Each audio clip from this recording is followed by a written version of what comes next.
For those of you that are new, this is my brother, my older brother, historian. He does deep dives on all kinds of things, political, well, not all political things, but presidential mostly, and history. The further away from this mess, the better, right, Chuck? But everything Indeed. old is new again, or everything new is old again, or something like that. True. So, Yep, take it away. it's true. Thanks, Michelle, and thanks to everyone for joining us. As if there's a whole lot else to do today.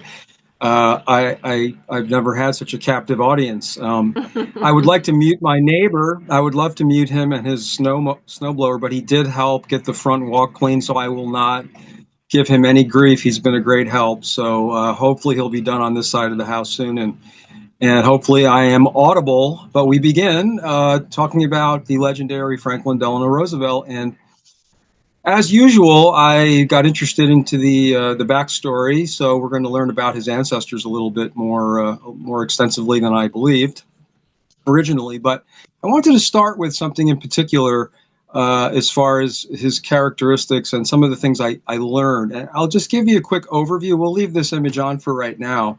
And I'm just going to go through a couple of jotted notes here that I was on things I was kind of unaware of. One is that he was plagued with chronic illness pretty much his whole life. So we all know about the polio, and of course as he got older as president. But early on, he was periodically, not consistently ill, but periodically racked with things like flu and sinusitis, pleurisy, various fevers, possibly tropical. So again, he was often laid up for a month or longer in his life, and I found that interesting that it wasn't simply the polio. Also, growing up on an estate in New York, of course, Hyde Park, a very isolated childhood led to kind of a personality development that might have been unique at connected to his isolation. A very rich imagination, very connected to nature, a bit of a mother's boy. And again, calling him a mother's boy or calling his mom a helicopter mom is interesting because there were no helicopters yet, but indeed she would have qualified.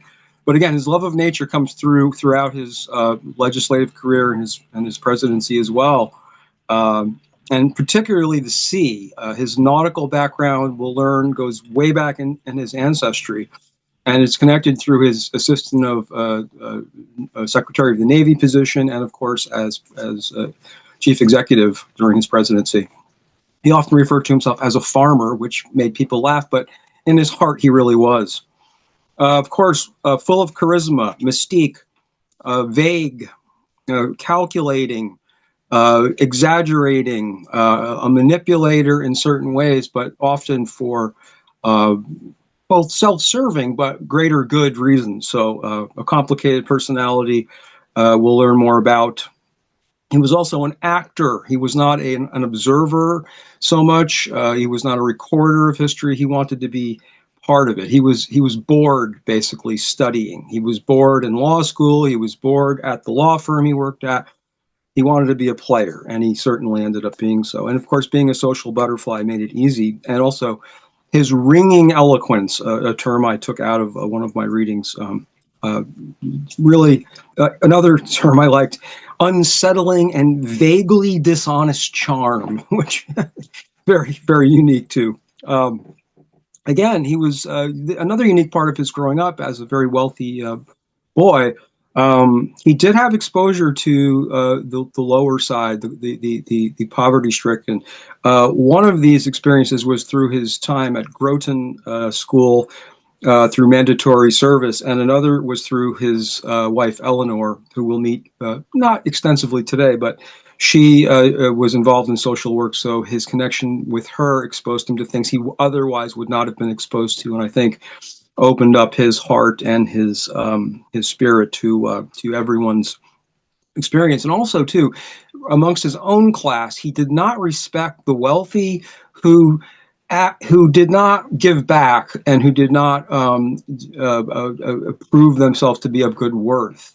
His own stepbrother, who we'll meet, might be in a category like that, except he did a lot of charitable work. But he was a rich person who Or again, he did not see rich people who didn't give back in a very good light. He much would rather talk to a true working class person who brought himself up, such as his fellow politician in New York, Al Smith, who we'll also meet in a little bit. And again, he goes through life, early life, viewed as a lightweight, viewed as a superficial person, a phony, trivial, even by people who loved him because of his personality. He was very, very positive. He was very, very upbeat naturally. He was a cheerleader naturally.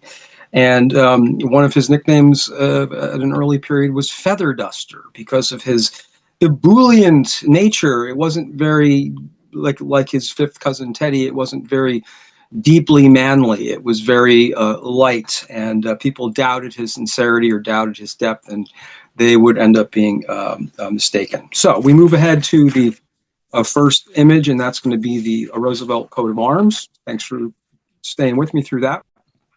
And we'll see the very, very colorful coat of arms, which is on the left.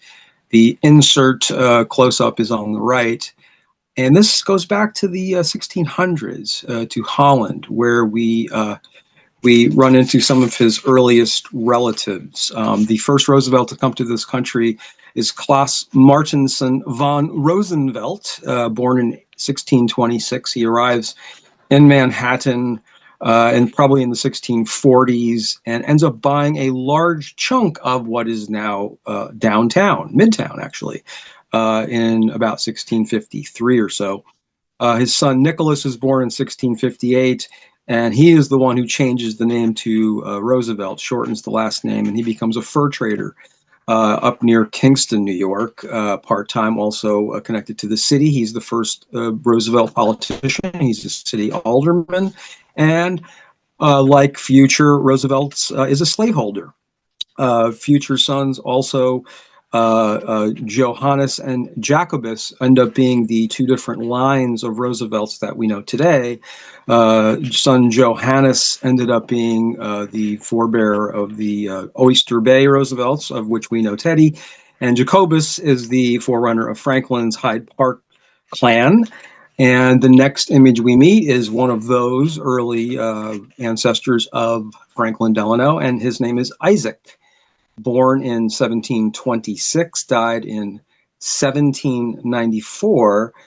He is the first, I would say, the first famous political Roosevelt.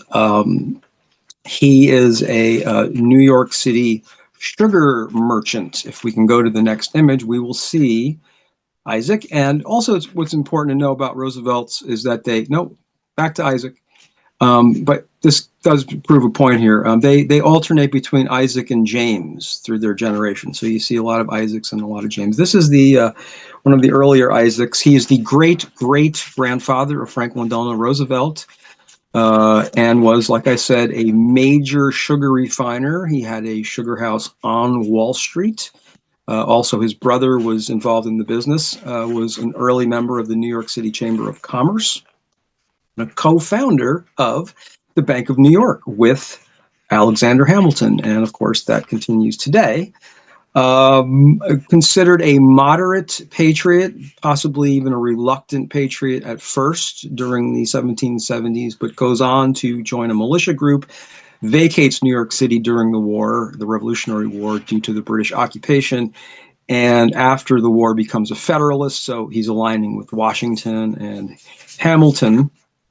And he also is part of the New York State Constitutional Convention in the 1780s. So certainly a more of a founding father than I realized Franklin had here in Isaac, who was very low-key, down to earth. But of course, again, because of his sugar refinery connections, he was intimately involved in the slave trade. Now, there's no evidence that I came across that he was a slaveholder, but literally his shipments of sugar would have slaves on them, the incoming ships that he was importing from the island. So certainly he was involved, at least peripherally, in the slave industry.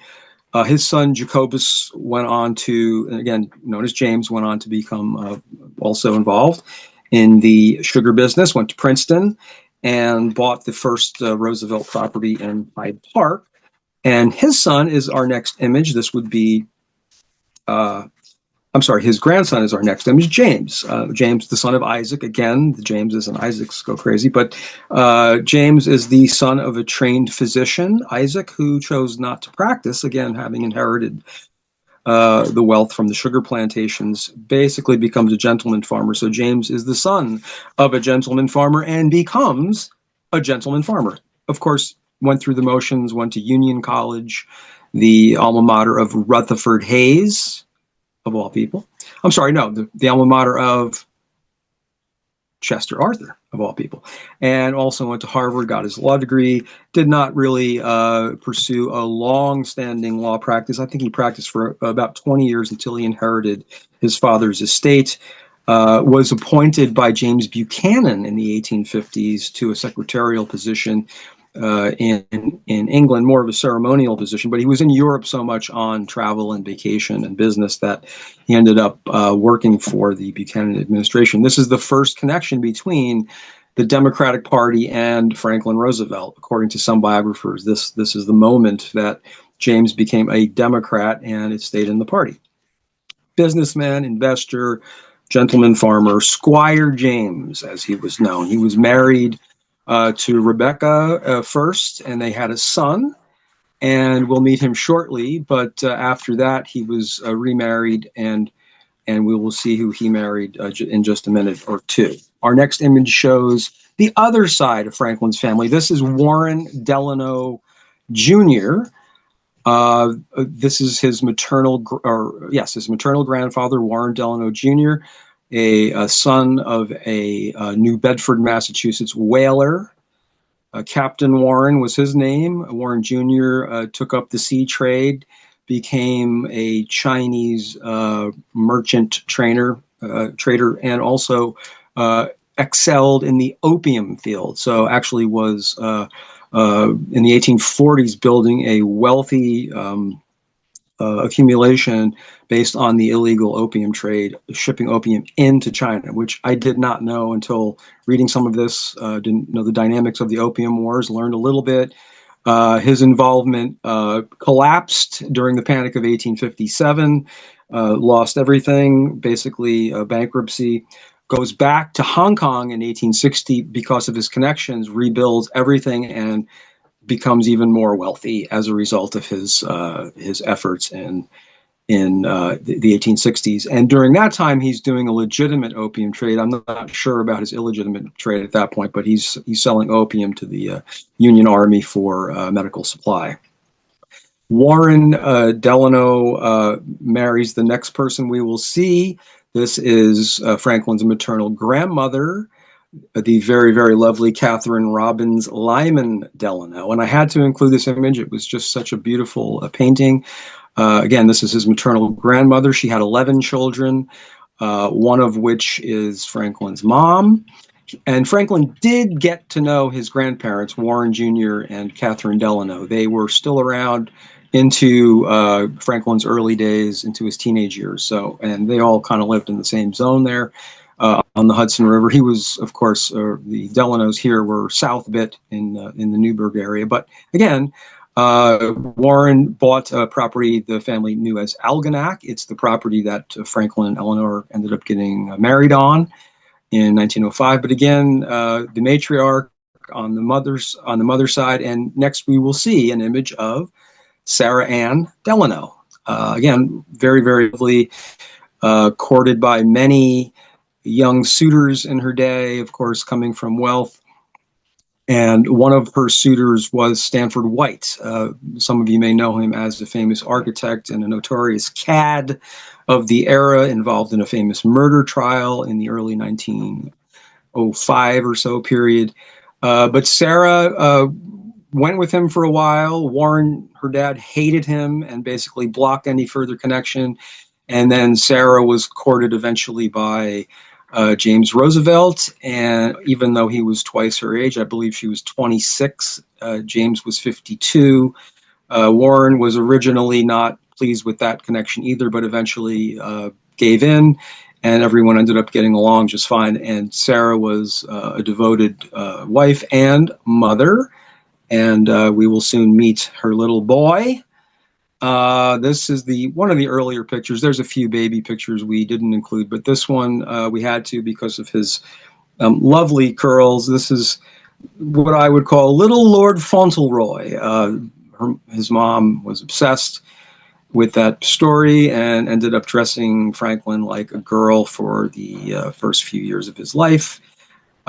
So again, helicopter mom starting early, but happy to report he had a different connection with his dad. And what's interesting about that is, again, dad was in his mid 50s when Franklin was born in 1882. They, again, married a few years before. But again, he was already pushing 60 by the time Franklin was about this age and was notoriously a hands on dad, meaning lots of playtime, lots of romps on the property, in the forest, lots of boating. So James was not your typical dad of that era, of that age. And we'll see in the next picture a bit of a roughhouse a moment with young Franklin up on dad's shoulder. So again, they had a close relationship. They played around a lot on the property. Actually, he looks a little younger in this picture where his shoulder wouldn't be injured. But again, he was close to his dad, and they had kind of a connection separate from his connection to mom, which was, of course, a lot of nurturing, a lot of perhaps a bit of overprotectiveness, one might say. But it all led to a very loving family by all accounts. They traveled extensively, of course.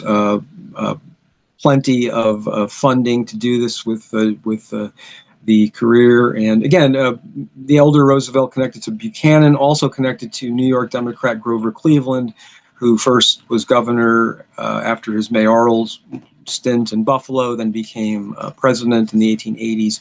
At a very young age, I think Franklin was 5, 1887, that would have been, would that match up? Yeah, that would have been Cleveland's first term. FDR was taken to the White House, and Grover patted little Franklin on the head and said, "I have a strange wish for you, young man. I wish that you never become president." And Grover wasn't having a very good time, but Franklin, of course, did indeed go against that story. And the next image brings up a story I'd like to share with you about young Franklin. So this image should show Franklin at about age maybe 12 or so. I want to say this is like 1894 or so. Very well dressed. He's got the hair parted. And during this time, the family would spend a long stretch of holiday in Europe. They traveled through Germany, France, Italy. They pretty much covered all the countries. Franklin was becoming fluent in some of these other languages, or at least, getting the basics for later fluency. And was an adventurous and precocious teen. And again, being alone most of the time, he was dealing with adults, so he was often conversing in a way that would please adults. But this one story I'd like to share really shows you his playful and mischievous side indeed. So they're in Germany, and they're staying at a very fancy villa. The nanny or the maid, I mean, she's pretty much cook. She's pretty much doing everything. The house person there helping them is a very, very stern German woman. And Franklin does not like her. He had some problems with Germans in general, even at a young age, which showed up later in his assessment of the Germans during World War II, basically. But at this period, he decides to play a prank on this woman. She's very harsh. She's very strict. She's over the top. So he's going to show her. So he puts some sort of effervescent powder, I don't know exactly what it was, into her chamber pots. So whatever, under her bed, whatever sneaks in, does this. And during the overnight period, this woman urinates into the chamber pot, causing a fizzing, bubbling sensation up and foaming, and she starts freaking out. She's panicking. It's not really that funny, but it is. She goes running into Sarah's room, Franklin's mom, screaming and worried she's sick.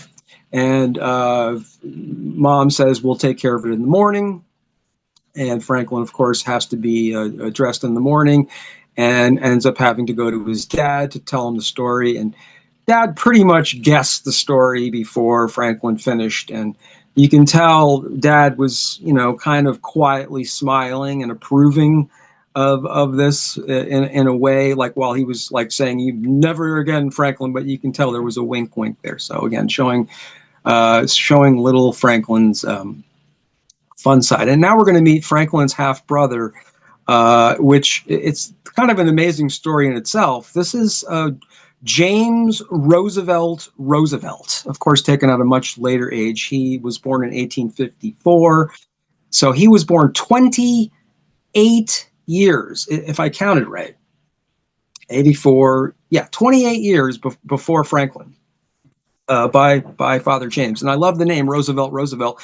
This was done to spite the family tradition of Isaac. Apparently, his mom hated the name Isaac and wasn't going to allow it, so they argued for a while, threw in the second Roosevelt, which I think is pretty cool. James Roosevelt Roosevelt was a very classic son of wealth. He inherited a huge amount of money. If you look him up, it would say his occupation was a diplomat and an heir.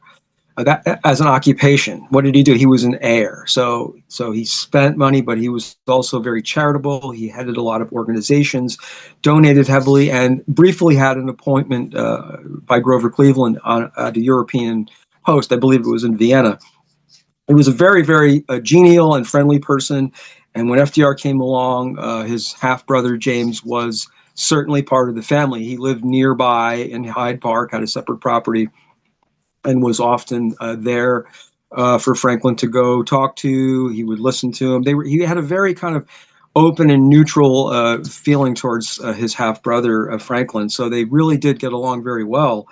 Um, James had a son also who was older than Franklin. So James's son Taddy, born in 1879, went to school with Franklin at Groton.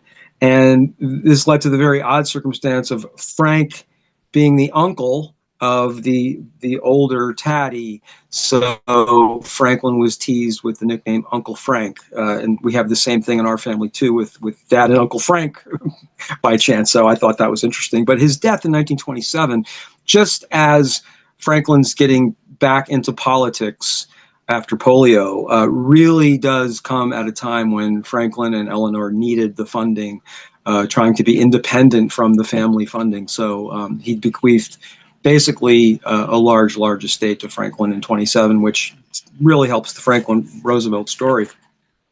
But we move on to an image from Hyde Park. This again is the family center. This is an early image. I believe it's a postcard image of what they called Springwood originally. It became known as Hyde Park. There's multiple buildings on the property. So again, this becomes the epicenter. I know the top house was built for Franklin, and Eleanor had her own house built. So really, truly a compound. But the one thing I wanted to mention a little bit prematurely to the story, but this became, although it goes back to the 18 teens or 20s, the first Roosevelt to buy into the Hyde Park scene. This eventually became, and still remains, of course, because it is a National Historic Site. This is one of the most handicap-friendly locations on the planet. There's a really good article in a trade magazine talking about the little details about pulleys and about ramps and motorized things that you wouldn't think are motorized, and accessibility. And it's just really, really impressive.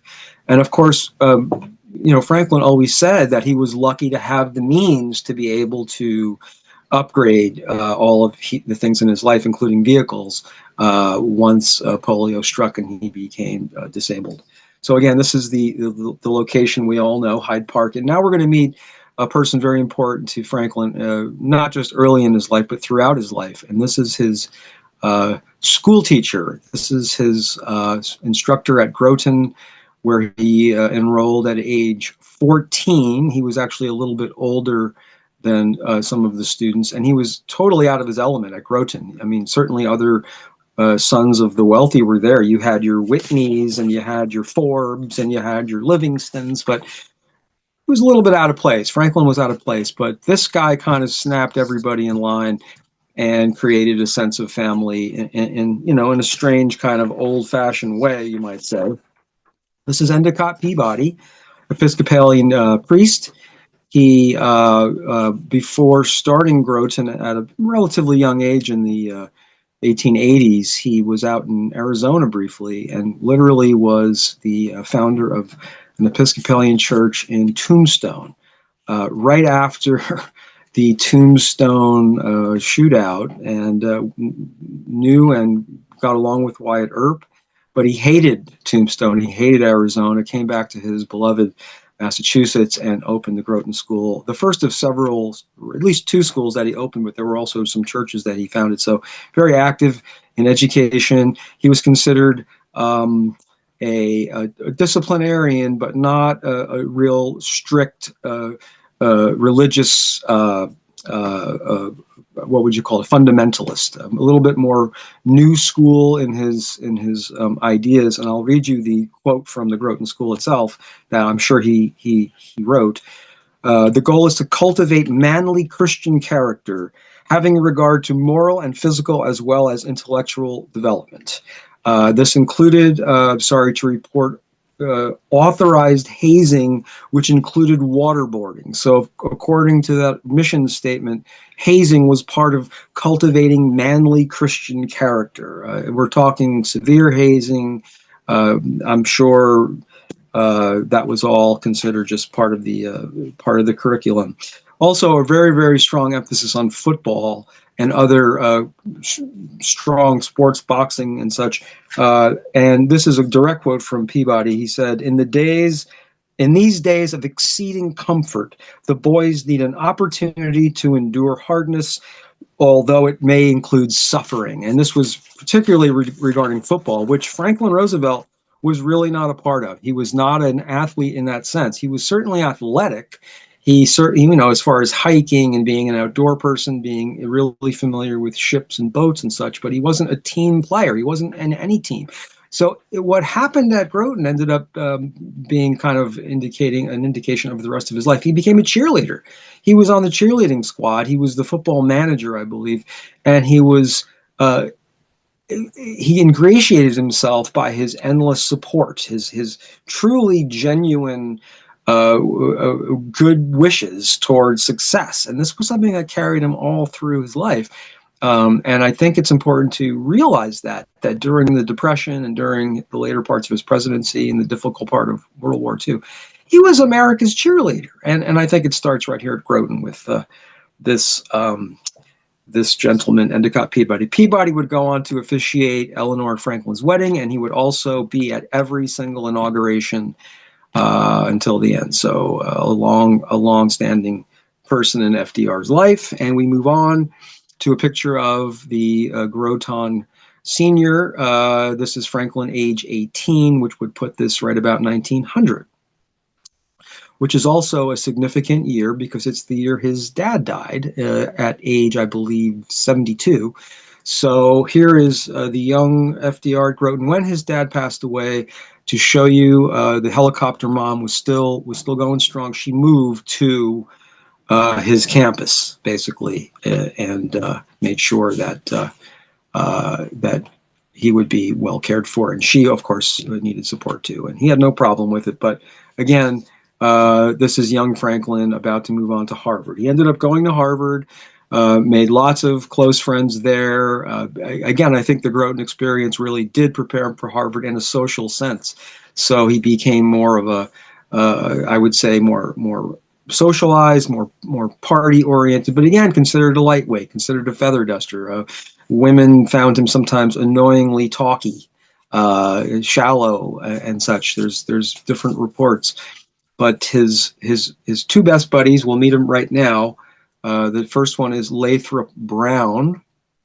Goes on to a fairly nondescript career in business and the higher arts. But again, this was a close friend who was the best man at Franklin and Eleanor's wedding, and continues being in contact with Franklin for a good chunk of time after that, until Eleanor tires of these old college friends who basically won't go away. Eleanor ends up being critical of Franklin after their marriage of his continuing the collegiate life, meaning just going out, socializing, partying, golfing included, other outdoor activities, poker, cards, manly man things. And Lathrop was one to eventually back out of that scene, got had a family, got serious, and became less connected. And the next man had an even sadder story. This is Livingston Davis, and Livingston's friendship lasted a bit longer with Franklin. Livingston Davis and both Brown and Davis ended up um, being assisted by Franklin's career after Franklin becomes assistant secretary of the Navy. Their companies or whatever are enhanced, and their chances are improved. In fact, I'm not sure which of these guys gets a secretarial position based on FDR, but Davis's story is much sadder. He ends up hanging on to Franklin a little longer, but this is post polio, and Eleanor really can't handle any more of that type of living and lifestyle and spending also, which she was also concerned about. So Davis backs away from the Roosevelt scene sometime in the mid-20s, and before Franklin becomes president that same year, though, 1932, he ends up committing suicide. So again, two of his Harvard chums who had an influence, and yet at the same time, Franklin didn't hesitate to move on from people that he really felt no more connection with or didn't have a value for him. And so we move forward to an early photo. This is one of my favorite photos of Eleanor and Franklin, and how could it not be? This is a really young, loving couple. And again, they were cousins, distant cousins, I believe, fifth cousins or something like that. Eleanor is the niece of Theodore Roosevelt. Theodore's brother Elliot is Eleanor's father, her beloved father, who was also an alcoholic and often absent. So Eleanor's troubles are really, really with her mom, and her dad, who she loved, basically wasn't stable or around enough to really give her much help. So he ends up dying several years before Eleanor and Franklin become a couple. So by the time they're connecting and marrying in 1905, Theodore ends up becoming the person who gives Eleanor away at the wedding. So President Theodore Roosevelt is the man who gives away Eleanor. This is a private wedding. The courtship lasted about a year, but they knew each other their whole lives. I mean, they had been at family parties together when Franklin was 4 and Eleanor was 2. I believe that's the first time they met. But I think they really connected mentally at this period of time, and certainly physically too. He was a very handsome, dashing guy, but she also was very, very demure and very attractive in her own way, and she was very shy and again very intelligent. I think really they had a strong mental connection here, and that never really went away. It wavered and faltered here and there, but I think their mental connection is what definitely stayed consistent, more or less throughout. Again, this is probably right before their marriage, or this could be right after, but 1905 is the date, and I just think this is a lovely image. And we'll see the next image, a little bit less lovely. This is Eleanor in her wedding dress, and Michelle made a comment when we found this picture yesterday. Not the most flattering dress, but it is the era, so we have to be kind of a little bit less judgmental. But interestingly, there are no wedding pictures. There are no official pictures, at least as far as I know. And I think that may have been a presidential decree because, again, with Teddy attending and in the middle of his second term, or well, the beginning of his second term, the attention was kept to a minimum.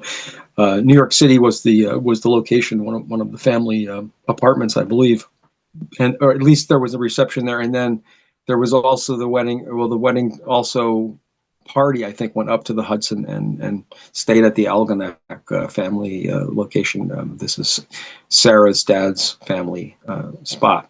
So this is the wedding dress, and they are married on St. Patty's Day, as it turns out. And we meet the key person behind FDR at this time. Now, again, Franklin is newly married.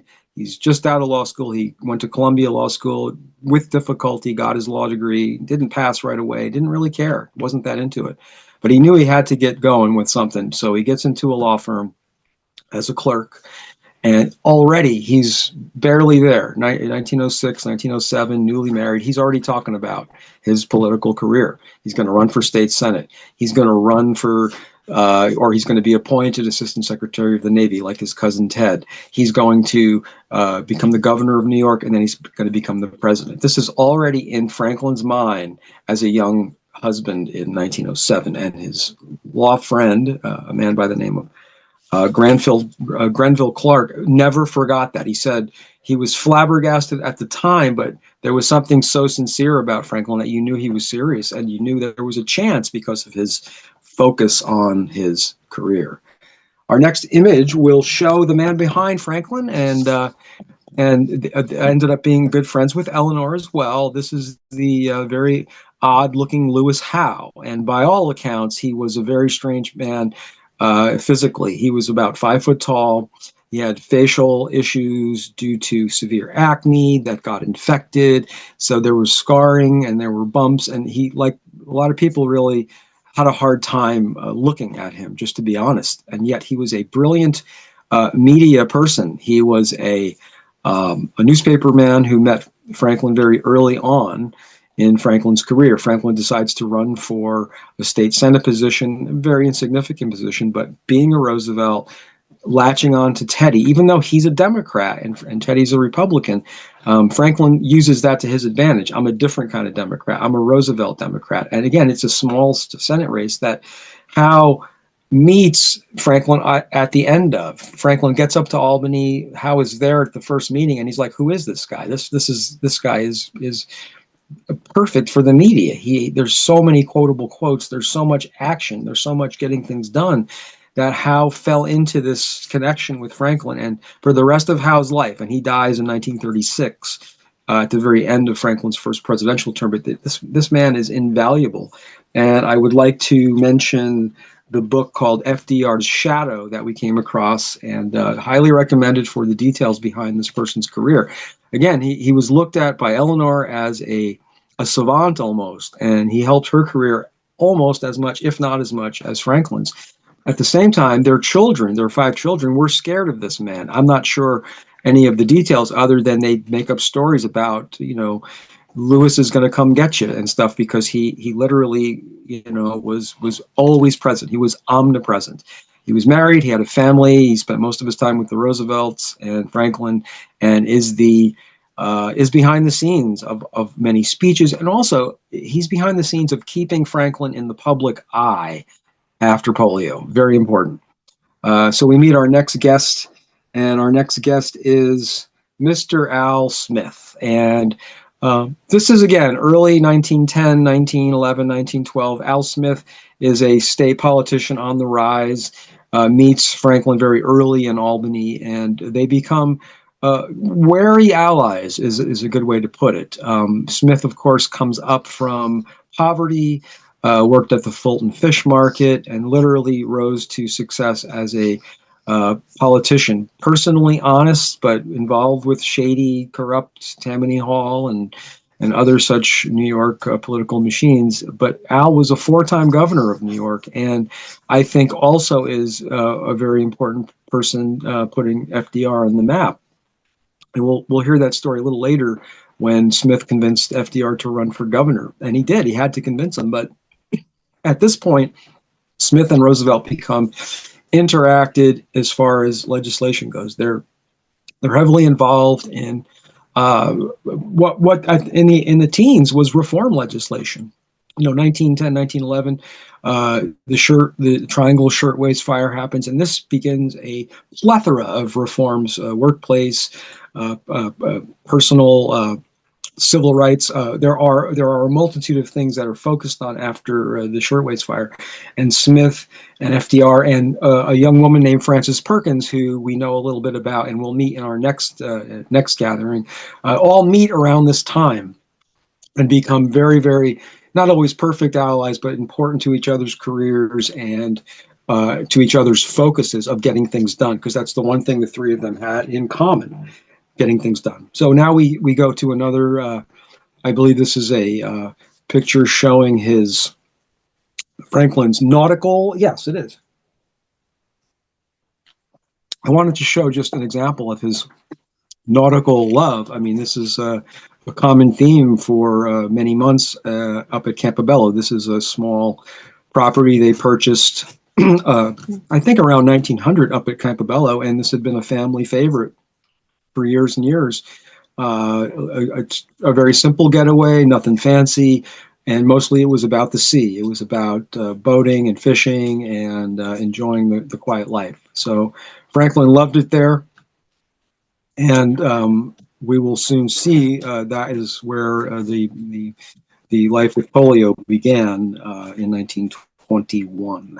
But we're not quite there yet. So I just wanted to show you his prowess at sea leads to this next position coming up after the election. So the election of 1912 is coming up. And remember, Franklin's only in a state Senate position for a couple of years at this point. So he's a very low-level politician in New York State, and we have the election of 1912. It's Wilson versus Roosevelt. Taft was there too. He was the Republican candidate, but Taft and Roosevelt had split.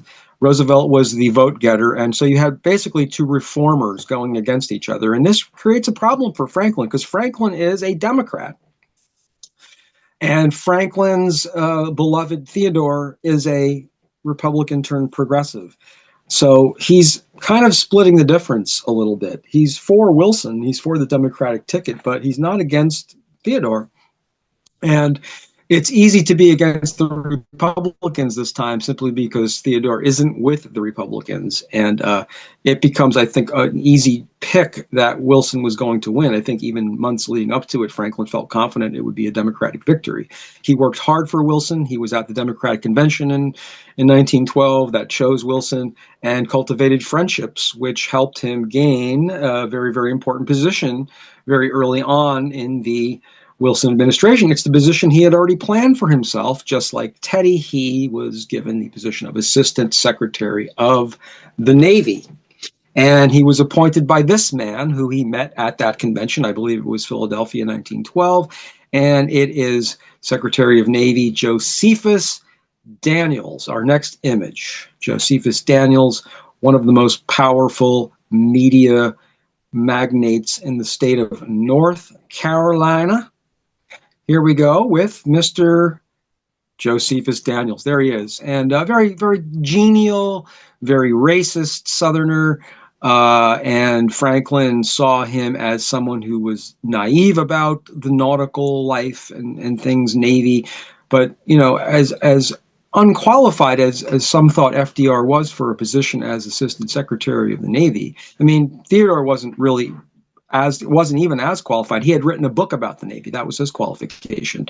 In the case of Daniels, he was basically, what's the word? He was bewitched by Franklin at the convention and was happy to do his friend a favor and appoint him in a position that Daniels knew he would be very helpful at, which he was.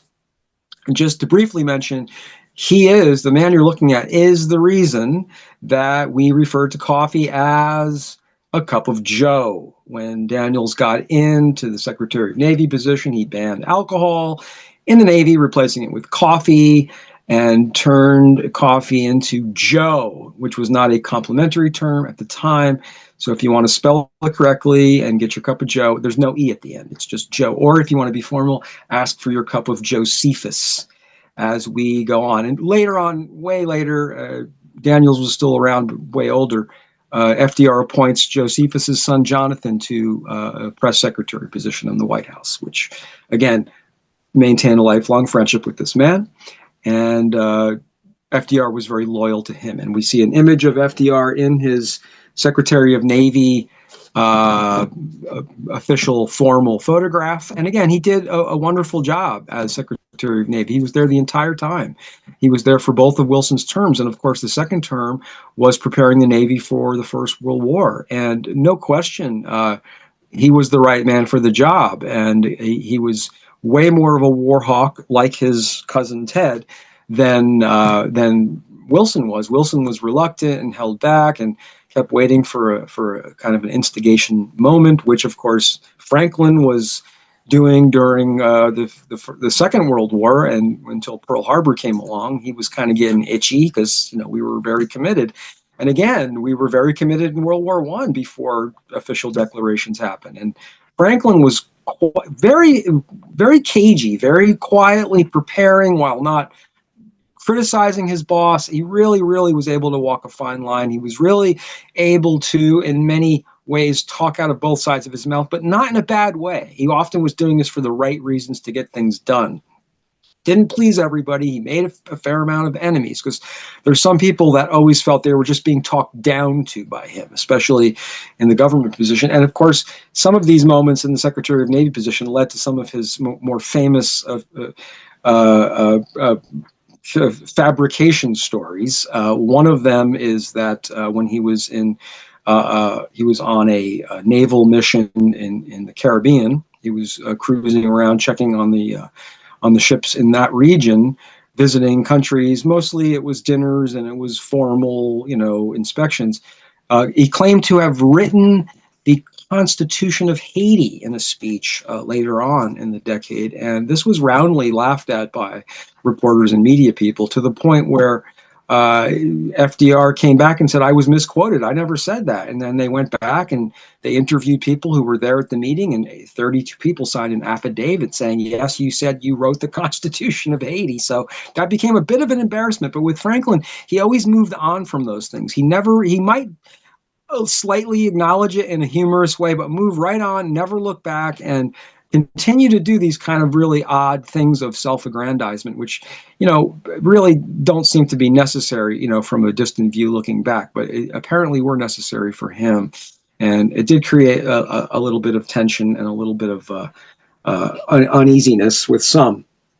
We do see the next image from 1915, and this is significant because it's one of the only known image. It was the only one we could find of Theodore and Franklin in the same photograph. And this was taken, I believe, on the streets of New York City in 1915. And that's Theodore on the left, and that's a lawyer by the name of W.H. Van Benschoten. And then you'll see Franklin on the right. And this was coming out of a court. I believe Van Benschoten was the lawyer, and this was a libel case that Teddy was defending. Or actually, no, Teddy had sued somebody over libel. That's what it was. And Franklin was there to back up Teddy, and Theodore was publicly, effusively praising his cousin. And this was the only time, again, oddly, one of the only times their picture was taken together. This was, again, before Wilson's second term. And we'll see a picture in the next image of his family. And this was a quiet moment. Eventually, 5 kids would be under Eleanor and Franklin's care. And Sarah was always there, helicopter grandma too, often quibbling with Eleanor over servants or over schedules or over jurisdiction. But increasingly, I believe, as Eleanor got out of her early, when the kids were really young, mother stage, I think she really relied on Sarah and family and, of course, help to take care of the kids so she can go live her life and become the social activist that we know she became. I just very much like this photo, very, very posed, but again, one of many, many photos from this period showing Franklin in this reposed family life during his time in D.C. But the next image shows another side of Franklin, and we won't go into too many details because honestly, we don't know too many details. But the next image is of the family assistant hired originally by Eleanor, and eventually she came to work mostly for Franklin. And her name is Lucy Mercer. And her image should be next. And she was a helper for the family. Again, she was pretty much an all-purpose person, from secretary, I think that was her ostensible job, to nanny, to just general assistant. She would be often the date of an odd gentleman who didn't have a date for the night. Several, family acquaintances would court her, but again, she was a loyal Roosevelt assistant. And it was such a shock to Eleanor to discover love letters between Lucy Mercer and Franklin, sometime around, I want to say, 1918 or so. And this was a major rupture in their marriage. This was a smoking gun, so to speak. And I think Eleanor was really caught off guard, and this kind of changed their relationship, quite honestly. But Lucy, again, disappeared from the scene for a while, but she shows up later as kind of a secret guest of Franklin. Once he gets into the White House, she ends up being a guest with a changed name, or a guest that's kind of kept aside. So they rekindle something, Franklin and Lucy, later, but it's unclear what these letters said. It's unclear how deep their romance was. It's hard to say. And again, not here to speculate, but certainly the letters existed, and certainly Eleanor found them, and that changed their marriage for certain. And we will next see the image of something else that happened during this period, during his Assistant Secretary of Navy job. This is a major catastrophic event. June 1919, we did mention this during a previous chat, I believe, about Woodrow Wilson. This was the post-explosion that took place across the street from Franklin and Eleanor's house in D.C. You can see it's a townhouse. And this blew out the front of Attorney General A. Mitchell Palmer's house, who was the target. The Roosevelts happened to be walking by or driving by within minutes of this explosion. So literally, they were within minutes from being victims of this. The only human victim of this explosion was the bomber, an Italian anarchist whose a body part was found on the Roosevelt's porch.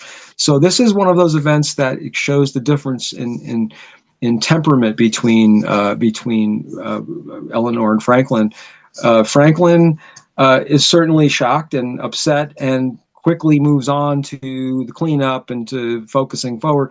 Eleanor is just traumatized. Eleanor is literally, it takes weeks for her to get her equilibrium back, and probably her hearing alone was impacted, although I don't know that for sure. But again, major event. This was part of a series of bombings all across the country during this period of about April to June, and led to the Palmer raid. So the revenge raids ends up going after pretty much all alternate political groups, and that's not the story for today, but it is part of the FDR story.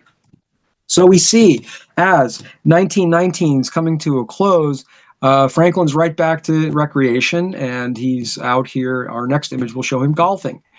And I wanted to show this just because of his later life. We were so familiar with, but again, he was not the super athlete, but was certainly a sporty guy. And here he is on the links. You can see him second from the left. He's the tallest one in this group. His friend to the left is significant in this picture. That is Tom Lynch, who is a Roosevelt supporter from day one. He happened to hear a speech during his earliest Senate run in Poughkeepsie, and he became an ardent friend and supporter and organizer. Tom Lynch, the florist from Poughkeepsie. So this is an example of the FDR connections to the common man. He much would rather spend time with Tom Lynch than some of his rich compatriots who had no real life experiences to talk about. So an example of his demeanor, his sportiness, and also showing the end of a lot of his activities, because we're right on the verge of his illness. But first, before polio strikes, he is able to maneuver into the position of the vice presidential ticket in the 1920 election. Again, he had served 8 years for Wilson, was on decent terms with most of the administration members. But again, I think the 1920 ticket of James Cox from Ohio, who we'll meet shortly, I believe he's our next guest. Yeah, he is. Let's meet him now. This is James Cox, governor of Ohio, who was considered a reform governor, and again, one of the more progressive Democrats of the era. But most significantly about James Cox is that, I didn't realize this until reading about him, is that he lost the 1920 election, and that's kind of what he was. He was kind of a sacrificial lamb, as was FDR, because the what you might call the Wilson hangover was pretty much guaranteeing a Republican victory. The Republicans had nominated Warren G. Harding, who was a very personable, very lightweight, truly a lightweight political figure. And Cox, also from Ohio, as Harding was. Harding was the senator, Cox was the governor. Cox was a much more business-oriented, serious character, as you can kind of tell in this picture. Not nearly as genial as Harding, and so came across as just kind of dull and serious, and that wasn't what the 20s was looking for. As we know, the 20s was looking for something else. So, but it's important to mention James Cox because he went back to Ohio after losing, and he ends up becoming the father, basically, of one of the largest media conglomerates in the world today. 4 or 5 of his descendants and the ones who married in, they're all billionaires today, thanks to this man who simply would buy up newspapers, eventually got into radio, eventually got into television. Cable then became the next moneymaker for the family. And now, who knows?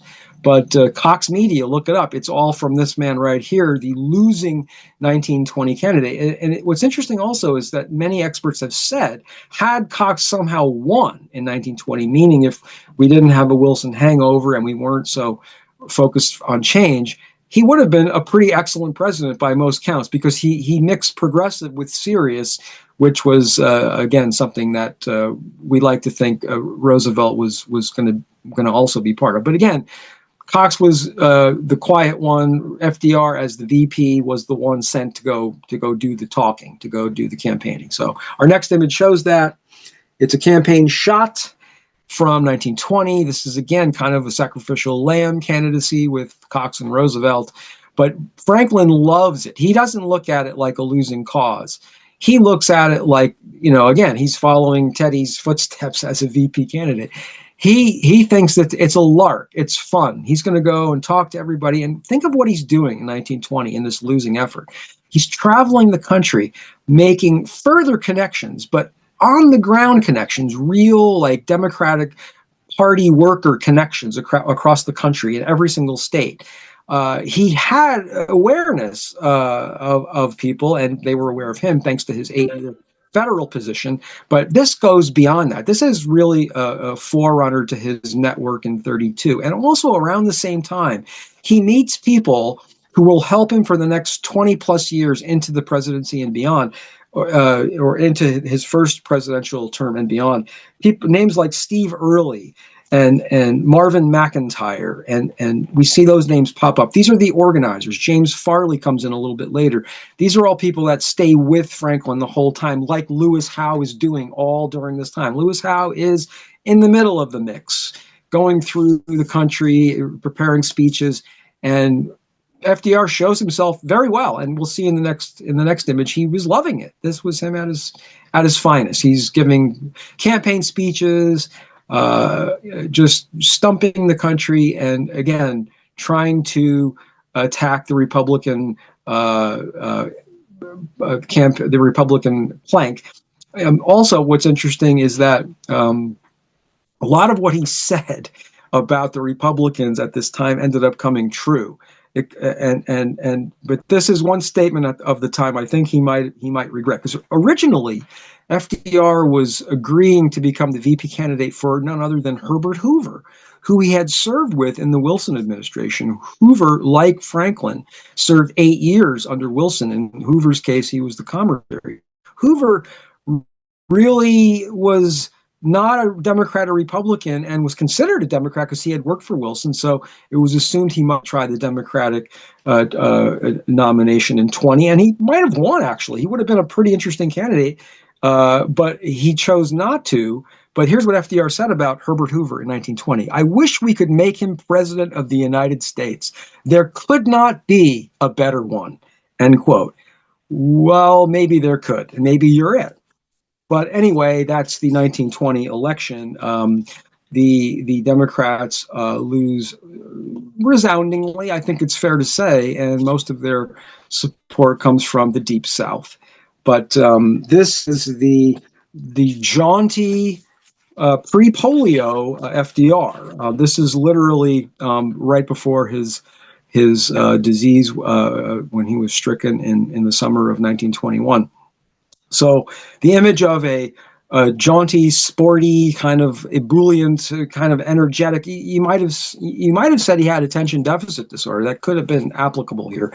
Always kind of jumping around, ends up getting waylaid by this illness. It happened while he was at Campobello, um, but that's when it first hit. But it's now believed he always said, well, I was swimming and I left my clothes on and I caught a cold, but literally, the polio virus most likely entered his system when he visited a Boy Scout camp at, I believe, Bear Mountain, New York, a few weeks before his trip to Campobello. It's almost for certain his exposure to somewhere in there ended up transmitting the polio. Although, and I will say this as an aside, I did see reference to some modern historians, medical historians, believe he may not have had polio, that he may have actually had the symptoms closer to Guillain-Barré syndrome, and I don't know anything about that, but it's worth looking into if you're interested in that kind of history. But at any rate, polio certainly waylaid him, but it changed his life forever. But in many ways, he was the right person to get through it and to rebuild a career. The family did their best to cover it up. This was right away when they're taking him from Campobello out on a stretcher to boats to get to housing, because it was literally going to be too cold to be at the vacation house much longer into September of 21. They were already fooling the reporters, sending the cameras to the other side. They started by kind of, doing the cover up, blocking his view with the stretcher with people next to him. But eventually it was fairly well known, especially early on. He really, really had a hard time making progress. The therapy was very painstaking, and he was always optimistic, which frustrated many of his physicians who were like, "Why you can't be that optimistic?" I mean, imagine a physician saying you're over optimistic. That's really not a physician's best spot there. But in Franklin's case, his positivity, his cheerleading nature, led to this interesting thing where people started to admire his courage and not feel sorry for him. And it was legitimate. He was legitimately helping people to help him without pity. Somehow his spirit was genuine, and he was really, really working on this. And this is a quote from Eleanor, which I loved. And this is relating to the kids who saw this active man become bedridden like instantly, and they didn't understand. A lot of them were teenagers. And this is what Eleanor said, quote, "The perfect naturalness with which the children accepted his limitations, though they had always known him as an active person, helped him tremendously in his own acceptance of them."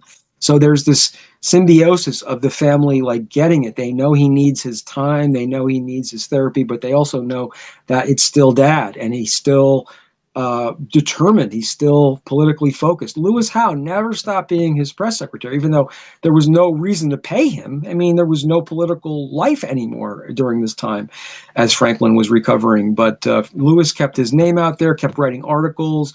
And once Franklin was back to feeling able to write, would help him craft stories for magazines to keep his name in the circles of politics. It was very important. One author named Will Durant had an interesting quote as well. He believed FDR was softened and cleansed and illuminated by pain. So Will is amongst many people who thought that this changed his life into being a more empathetic person. This helped him lead New York through the Depression, the early parts in 1929 when he was governor, and then, of course, as president. And this all makes sense. And I would still argue that his earlier training, his earlier exposure to these ethical beliefs espoused by Peabody, espoused by his mom, the noblesse oblige desire to give back to the community when you were given so much for just being born. I think that's always a big part of it too. But I think the polio actually extended that view, and his dedication to improving his physical well-being never waned. Even when doctors told him, "Look, that's as far as it's going to go. I'm going to still." And then, of course, he found swimming to be very therapeutic. And as we know, in 1924, he ends up in a small town in Georgia, and we'll see our next image. The town was originally called Bullockville, And there was this resort there that had some mineral springs, and they were warm. They weren't hot springs, they were warm springs, but they were considered to be therapeutic. An old rundown hotel, middle of backwoods Georgia. And Roosevelt visits in 24 and falls in love with the place. And this is such a really wonderful story. I know there's a documentary just about his connection to Warm Springs, and it is fantastic because this is where FDR is at his best in every way, shape, and form.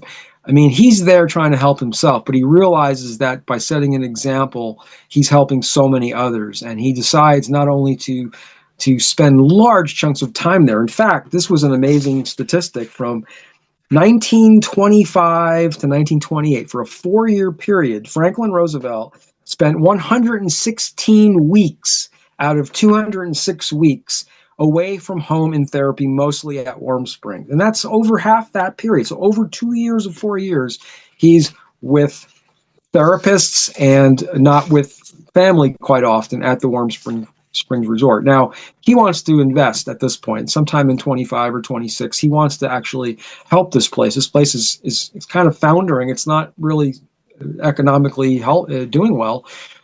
It's for sale, and FDR decides to put almost $200,000 into it, which Eleanor absolutely hated, totally resisted it, thought it was a bad investment, as did many others.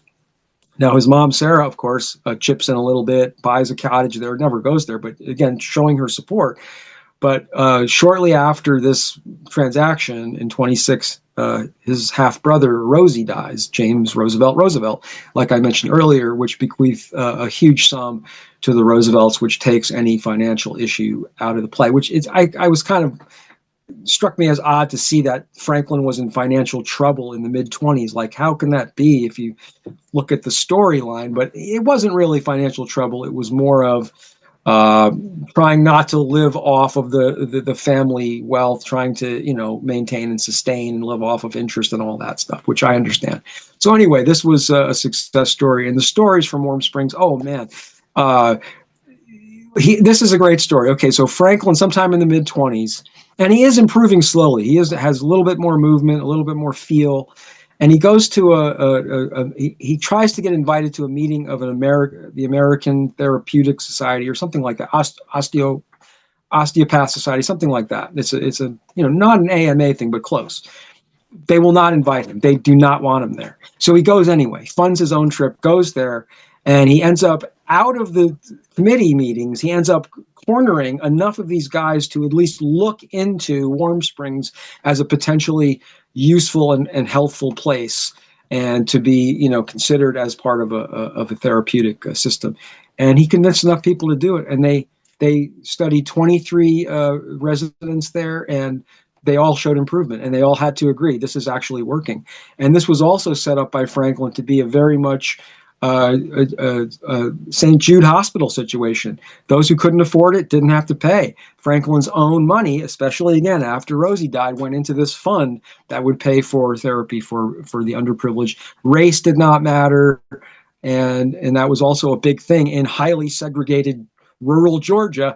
But again, this was endearing Franklin not just to these people and these victims of disease, but this was also endearing him to the South. This won over many people in the rural South, and especially in Georgia, who saw the genuineness of his being. So we move on to the next image, and now let's see if Michelle got my message this morning or last night. Did she get it?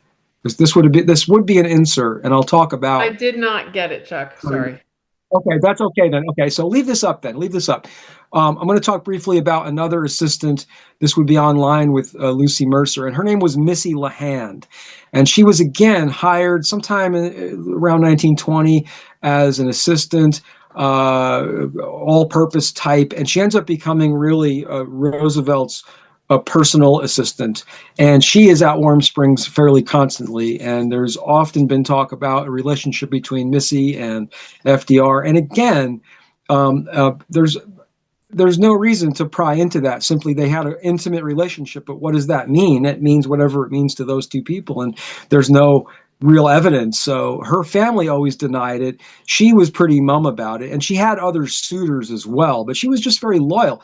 He created this sense of loyalty amongst the people, male and female. It was just kind of part of the deal. Like, people didn't leave. They didn't fire people because they seemed to attract the right people, and it kind of was like one happy family. And Eleanor didn't have the same qualms she had about Missy that she did about Lucy Mercer after that incident, at least. So I think she was a little bit reluctant for a while, but by the time Missy came along, there was no jealousy. She always appreciated Missy's work. So again, just another example of Roosevelt's other life that some people like to speculate on. Not so much me, but anyway, she's certainly a part of it and lives until I think the third FDR term in the White House. Our next image will show the first. This is very important. This is the first public speech given by Franklin Roosevelt after his illness, after polio strikes, and we'll call it polio. That's what we think it is. But again, 1924 Democratic National Convention. And we have a picture of, oh no, this was our blank. So this was not, we didn't fill in the blank. So next, please. Okay. This is a picture from Madison Square Garden, summer of 1924 at the Democratic Convention speech. Okay. So this was pretty well hyped that FDR was going to be nominating Al Smith, the New York governor, for the presidential race. So during this time, talking about all the therapy that Roosevelt was involved in, most of the therapy involved trying to learn how to be mobile, trying to learn how to walk. So with braces, with crutches, one brace, two crutch, one crutch, two brace, one person on the left, no people on the left, only on the right, switching people. That person wasn't strong enough. We need someone taller. All of this, like, exercise, it would gouge, the braces would gouge into his legs. And it took so many hours of effort to try to calibrate the best way to get around so people wouldn't feel sorry for him, so he wouldn't have to be wheeled. He was refusing that. So they figured out a system with his son Elliot, who was, I think, 18 at the time. And they bring him in to the convention hall, and it's a very tough walk for Franklin. They're walking up a podium to a podium. It's kind of an extended walk, and he's got the braces on, and they're stiff, and he's figured out this way to move his hips, like circle him around and circle it back and circle it around, to the point where he's getting a standing ovation upon reaching the podium. They're so impressed with his effort that the speech almost becomes secondary. But it becomes a very famous speech because he's always been a good speaker. He has the gestures, he has the head going back, he's got this very, very commanding presence. And at this speech, he really hits a home run, probably too big of a home run for Al, because Al Smith ends up not getting the nomination in 24, but Franklin rises as a rival of Al at the same time. And I'm going to read in my best Franklin Roosevelt imitation, please forgive me, the end of the speech at the 24 Democratic Convention.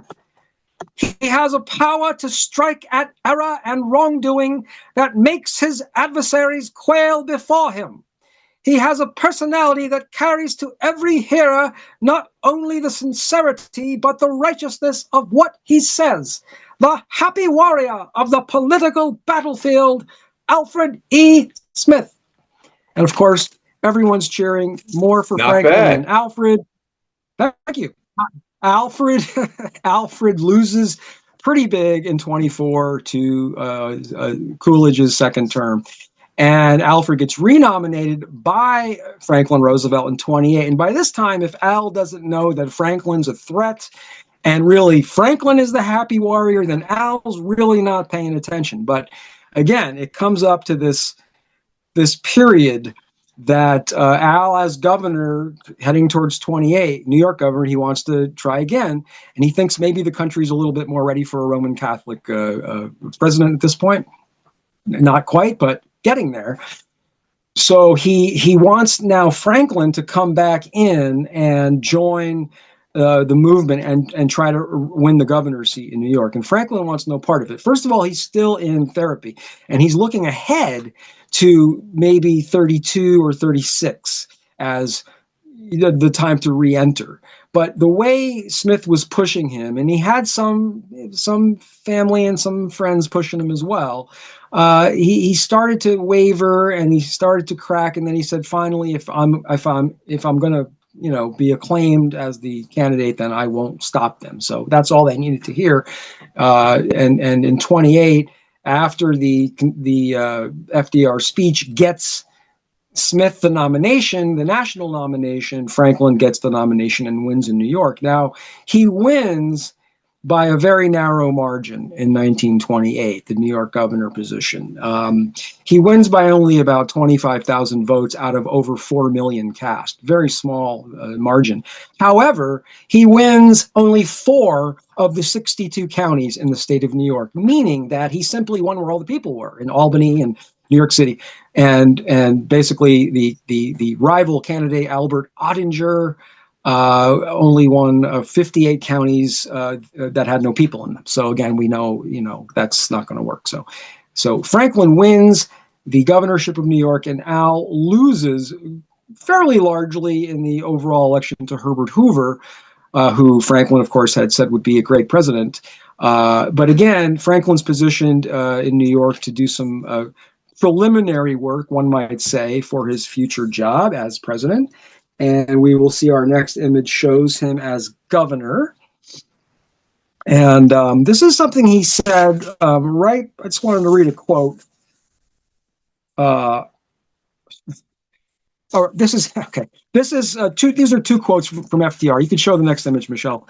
It's this is upon running. Okay, this is to show that he was acknowledging his handicap, and he had a sense of humor about it. Okay, this is upon the thought of running for governor in 1928.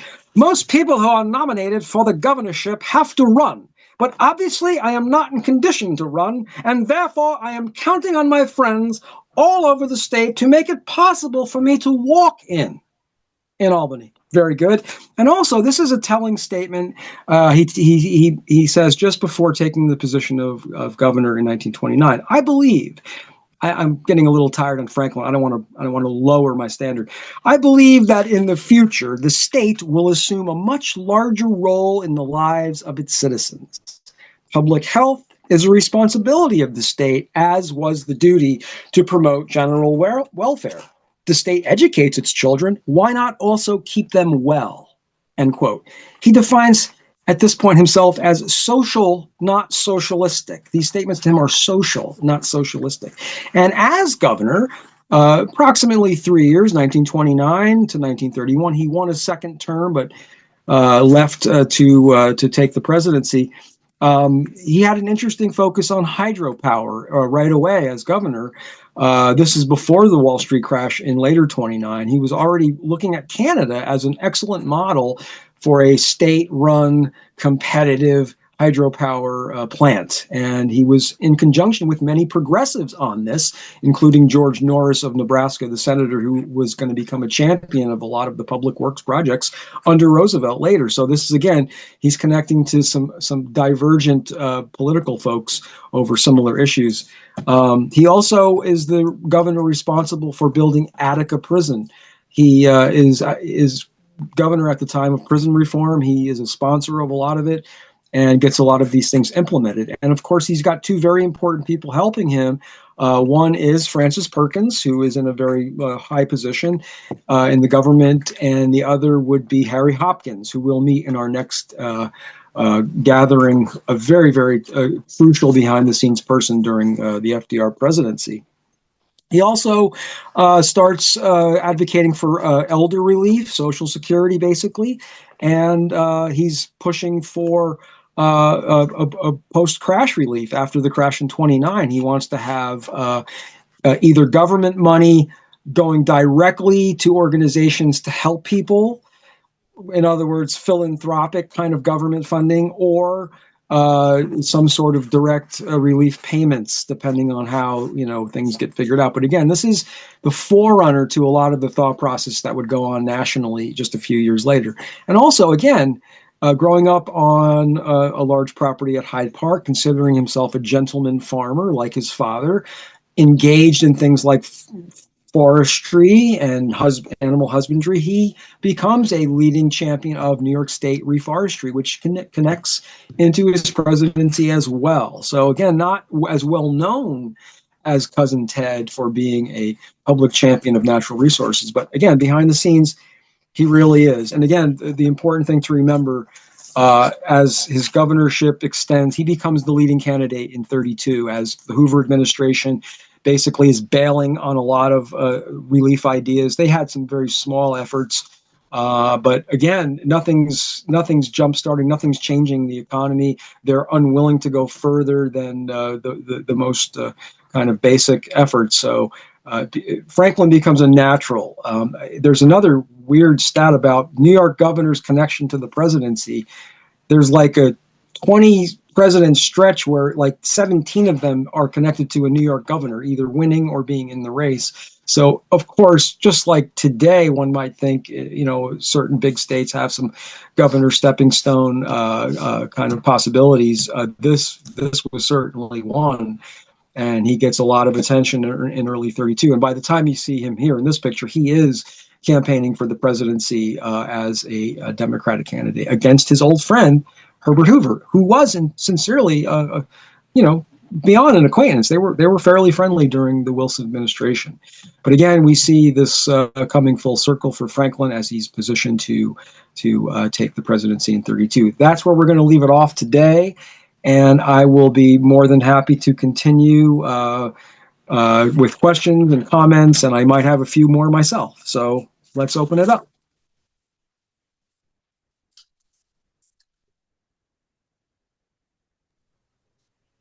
One of the things that's so fascinating with the transition from Hoover to Roosevelt was, as you pointed out, the idea that Roosevelt was speaking about what a great president he thought Hoover would be. And everyone felt that way. They felt that there was no better individual for running the country than Hoover. Hoover had made such a reputation for himself that the thought process was, this guy is going to be extraordinary.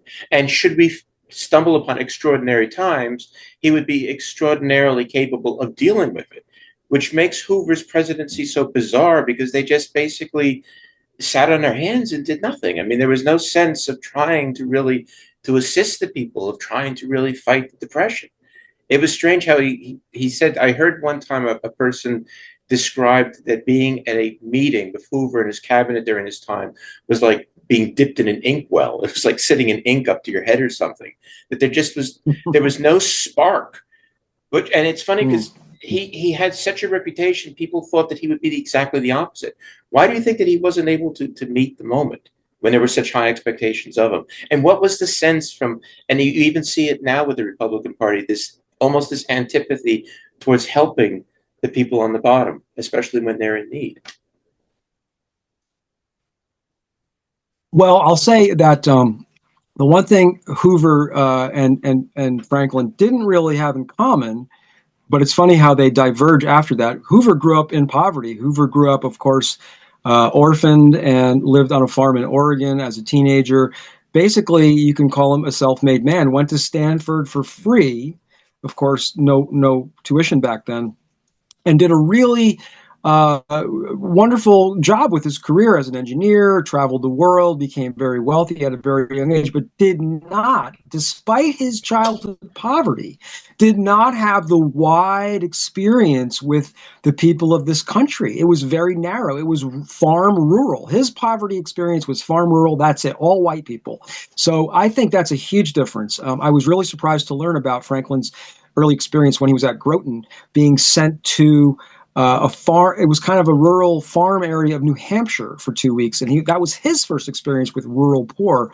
And then with Eleanor, it was urban poor. But again, with Al Smith, all these people he admired. And again, with Al, it was kind of a bit of a rivalry too. But he sincerely admired people like Al Smith. And Hoover had no time for people like Al Smith. That's where I think the difference is. Hoover quickly forgot his roots, I think, and became enmeshed in his wealthy culture. And I think that helped him to be unable to really help people in need during his presidency.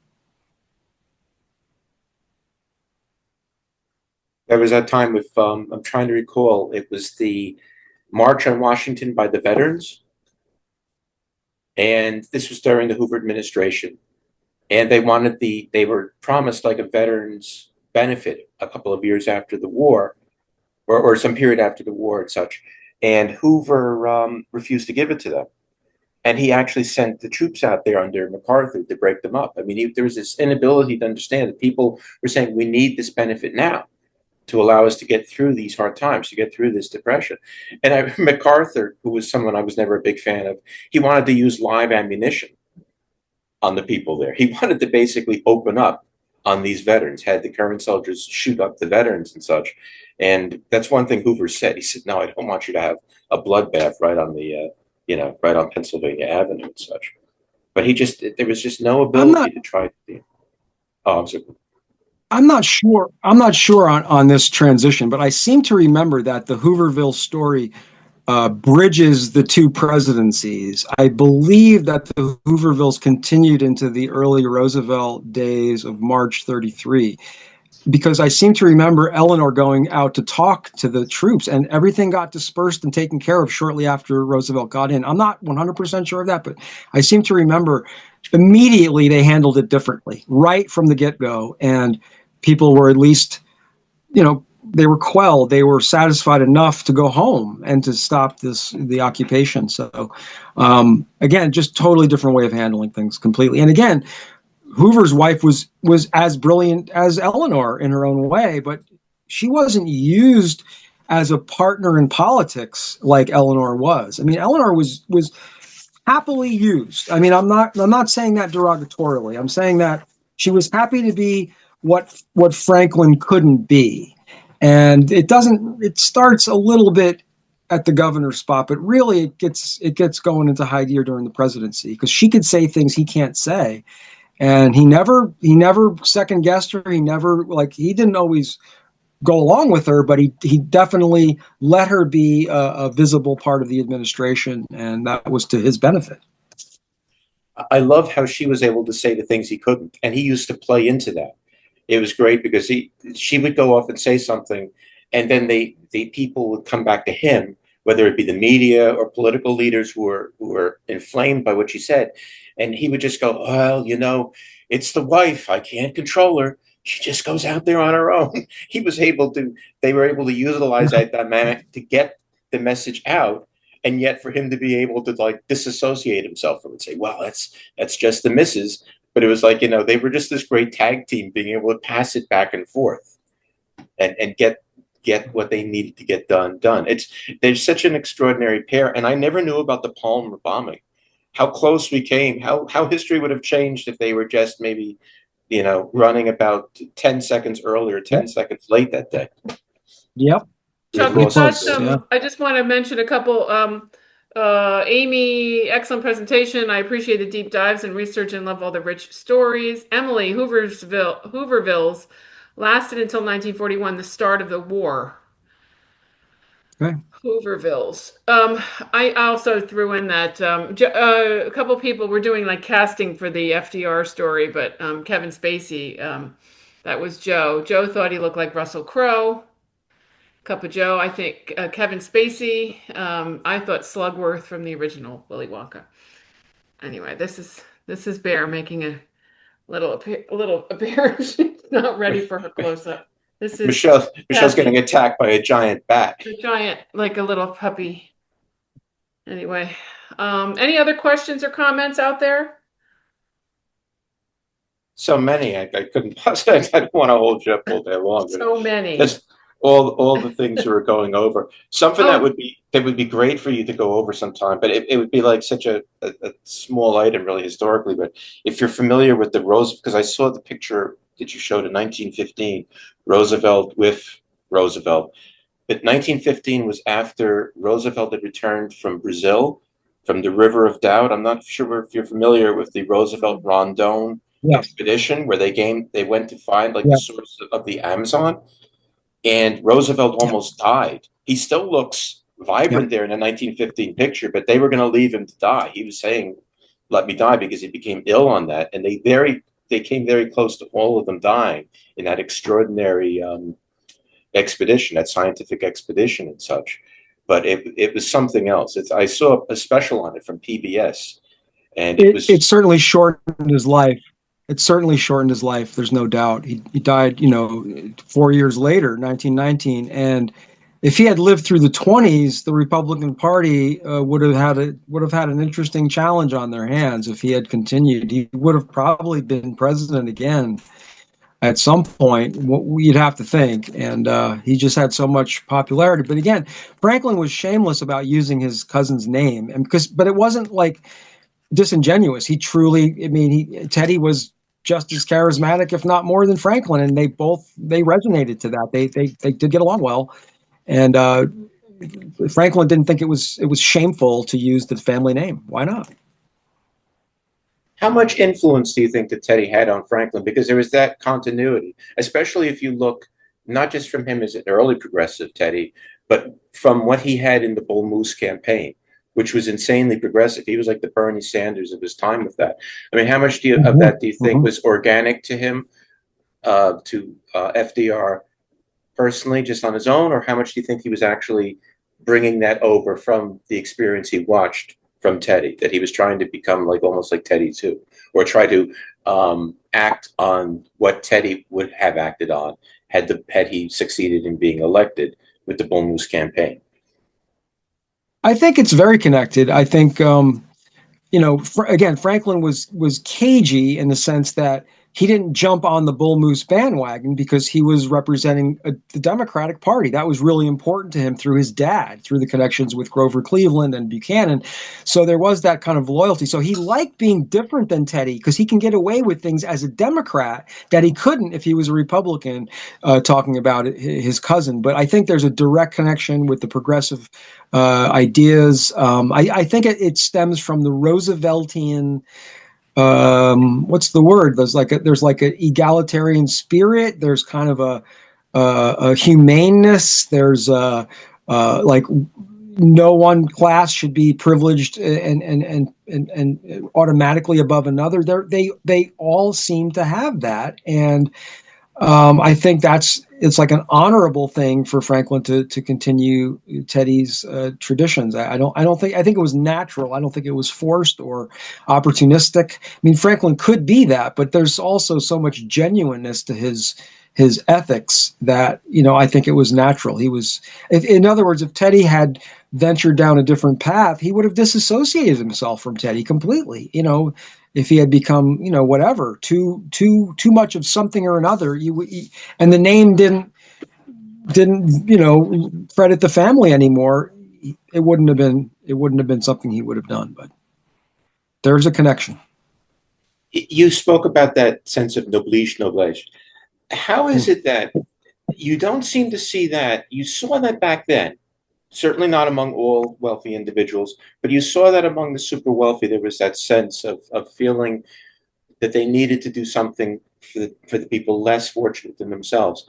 But when you look at things going on now, you look at, for instance, the Epstein files and such, with what's coming out in terms of our super mega wealthy and what they're doing behind closed doors and such. Why do we not see that carrying on now?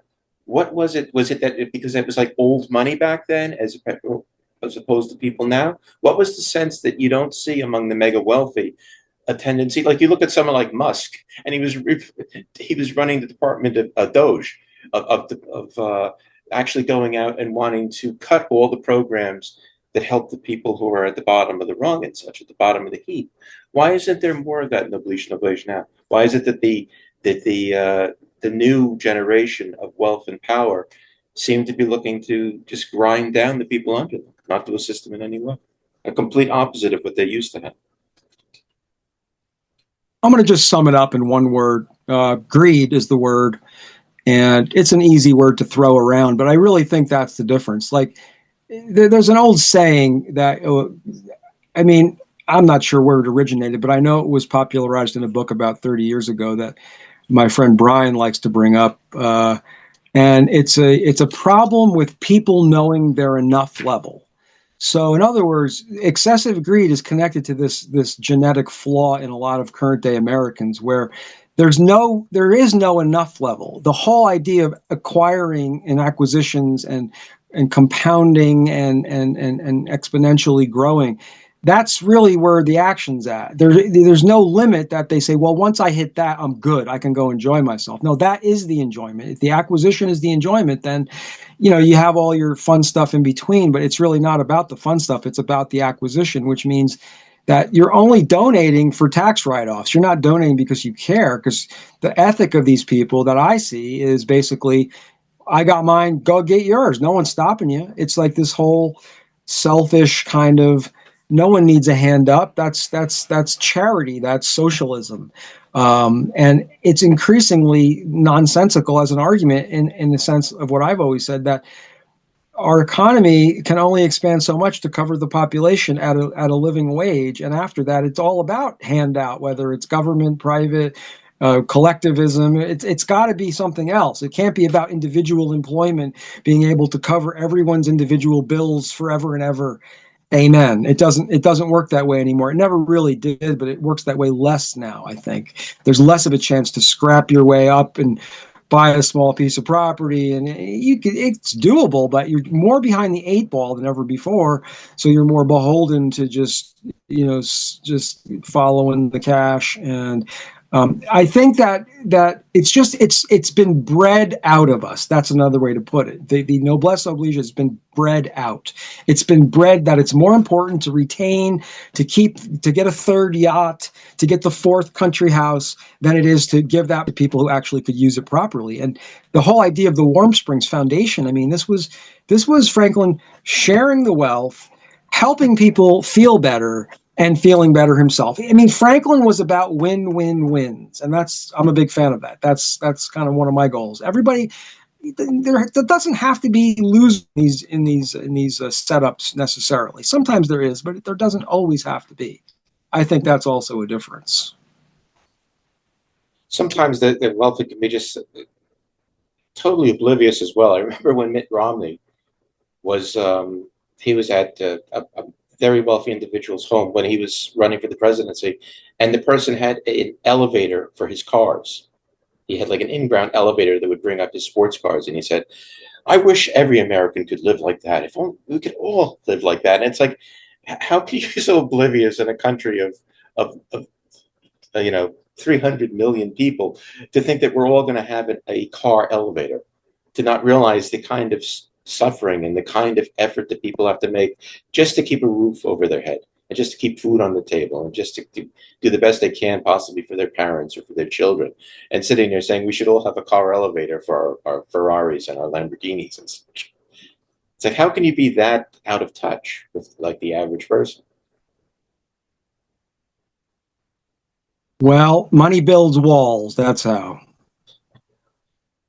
It's funny too that you mentioned the more Stanford. Detached you are, the less you have to think about it. And again, with social work, she's bringing Franklin into situations he never seen, and he wasn't appalled. He wasn't appalled in the sense of that, well, I'm never going back there. How dare you? Like, he totally understood why Eleanor was there, why it's important to think about those people. And a lot of times in these moments of, just like regular life, like he would connect to some worker, some porter, some, and that it was a natural for him. There's a great picture of him. If you look up 1929, I think it's 29, there's a picture of him at the Hyde Park train station, and he's talking to a neighbor, and there's a lot of accounts of his connections with his neighbors in the Hyde Park area. And Hyde Park at the time wasn't only rich people. There were actually regular middle class and perhaps even some poor people not too far from the area. So he dealt with all of his workers. He hired people, gardeners, and these were people that he cared about and chatted with. But there's a picture of him talking on the train platform with a neighbor who's about a foot smaller than him. And so Franklin is standing with his braces. And of course, he stands very erect in those pictures because his legs are perfectly straight. So he's a foot taller. And this guy is right next to him, grabbing his arm. He got his hand clasped around Franklin's arm, and he's underneath his face, looking up, and he's talking about something really passionate. But it could have been horse manure. It could have been about politics. You don't know, but there was a sense of like Franklin did this all the time. He with the people. He thought of himself as one of the people, not necessarily one of this other group that only has to get their hands dirty like a little bit. No, he was real in that sense. He had a real sense of empathy. Softened, cleansed, and illuminated by pain. That's outstanding. That really is outstanding. And I love, you also call him the happy warrior, which just encapsulates him perfectly. Thanks, Jennifer. I just saw that quote. Yeah, again about Hyde Park. I would like to go there just to see the setup for the handicap situation. I mean, unbelievable read again in the trade newsletter about Have you how been there, Jen? fully equipped. You've never been there, Chuck, have you? I have not. No, I have And not. Jen, have you been We there? talked about it. Jennifer, you have to unmute yourself. Okay, there it is. There you go. Yes, I've been there. Isn't the Culinary Institute up there too? And all those beautiful homes It is. on the It's Hudson? very nearby, yes. Yes, it's all so pretty out there. The spring and summer, it's definitely worth visiting. Spending a weekend there is even better. We spent a weekend at a bed and breakfast in there a long time ago. It was just most memorable, really beautiful. A whole weekend is a good thing to do, actually. There are very many buildings and houses all connected to the Roosevelt family. I came across one, the Isaac Roosevelt House, so that goes back to the 1800s, and it's part of the Hyde Park scene, but it's not the feature Franklin residence. So again, very they're very proud of that, and it's you can tell it's one of the most organized of all of the websites as far as presidential libraries, as far as access. They're very helpful and very facilitating to anything you want to look up or whatever. So yeah, for a researcher, for a historian, it's invaluable. But what's interesting too, though, I definitely want to take my photos out from it. Was probably in the late 80s that we went. Take the photos out to remember and remind me what I did there and saw it. But I know it was pretty. Jennifer, we're sitting here going through 20 inches of snow, and here you are on the beach having a great time. All I have to do now is decide which swimsuit to put on. Life is good. There was another couple that was on earlier that was it was real. Their background was not fake. They were really sitting outside somewhere warm. Jeff said that the FDR library does great zooms on all aspects of FDR's life. Wondering if you could just, Jeff, I don't know if you're still on, but do you just go on the website, on the FDR library website to sign up for those? Well, he does them for various libraries. I haven't okay. seen them recently, but they pop up every now and then. And all right, cool. He's fabulous. Great. And then you also put, go on. There are some little 1-minute things he has on YouTube about the polio and something else. They're kind of cute. And then there's the you put in earlier in the chat the author talk, the Roosevelts in New York City. That's Wednesday night. You could register the Quag Library. This is incredible, all the information that's out there you can access. Chuck, do you want to give us a little preview of what's to come? Well, we pick it up with the 32 election, and of course we go through 3 full terms and part of the 4th term. We go through the Depression, of course. We go through the alleviating organizations formed by the government to try to help things out. We go through the court packing moments of the mid-30s. We'll meet a lot of interesting characters. And again, a lot of the behind-the-scenes folks who start during the period I just covered. So a lot of retainership through the years of his staff and his people who knew him. Brilliant speechwriters. We'll meet his various vice presidents, 3 of them, the most important, of course, being the last. And yes, it'll be a fun visit in 2 weeks on March 9th. Thank you. Are you going to go through World War II as well? Because in that case, you better make this hopefully a 24-hour, with no snow. 24-hour marathon shovel session on March 9th after I'm done, like I'm going to go do now. Bob, did you have a comment before we I end? don't. Just thanks, Chuck. Thanks a million. All right. Thanks, everybody. Happy snow day, I think. I don't know. And we'll see you there. We're closed tomorrow. Edgemont, Wally Choice. I'm not sure about the library, but there's no programs from us tomorrow. It'll be a quiet day on our end, I'm sure. But just stay tuned. Keep looking at your email, text. We'll let you know about Wednesday. I'm sure we'll be back in business on Wednesday. Thanks, Michelle, everybody.